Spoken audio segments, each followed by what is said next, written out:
بسم اللہ الرحمن الرحیم۔ السلام علیکم۔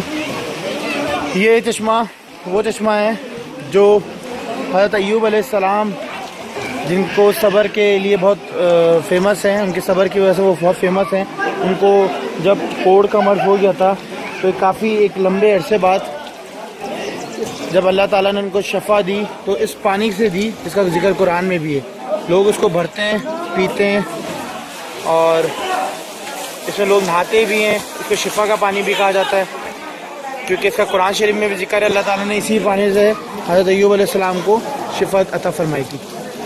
آپ دیکھ سکتے ہیں لوگ پانی بھر رہے ہیں، وہاں سے پانی نیچے الحمدللہ جاری و ساری ہے، اور یہ پورے سال میں جاری و ساری رہتا ہے۔ یہ جگہ سلالہ میں موجود ہے۔ Thanks for watching. A like would be appreciated and please subscribe channel.